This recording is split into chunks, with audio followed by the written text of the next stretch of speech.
بسم اللہ الرحمن الرحیم۔ السلام علیکم۔ عمرہ کے لیے بہترین ٹائم کون سا ہے اور بھیڑ سے بچتے ہوئے سکون و اطمینان سے عمرہ کب ممکن ہے، یہ سب جاننے کے لیے ویڈیو مکمل دیکھیے۔ حج کے چند دنوں کے علاوہ سال بھر عمرہ کیا جا سکتا ہے، لیکن حرم میں رش ہونے کی وجہ سے کعبہ کے قریب ترین جگہ سے طواف کرنے کا موقع نہیں ملتا اور کعبہ کو چھونے کا بھی موقع نہیں ملتا۔ رش کی وجہ سے حجر اسود کو چھونا بھی مشکل ہو جاتا ہے اور ملتزم سے چمٹ کر دعا کرنا ہر ایک کے لیے ممکن نہیں ہوتا۔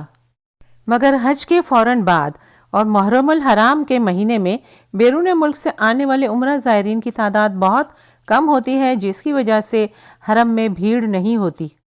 لہٰذا جو لوگ بھیڑ سے بچتے ہوئے سکون و اطمینان سے عمرہ کرنے کے خواہش مند ہوں، انہیں چاہیے کہ ان دنوں میں یعنی محرم الحرام کے مہینے میں عمرہ بک کرائیں۔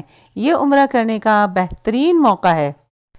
ان دنوں میں وزارت نے مسجد الحرام میں مطاف کی 3 مختلف اوقات میں تصاویر شیئر کی ہیں تاکہ اندازہ ہو کہ دن کے مختلف اوقات میں بھیڑ کی کیفیت کیا ہے۔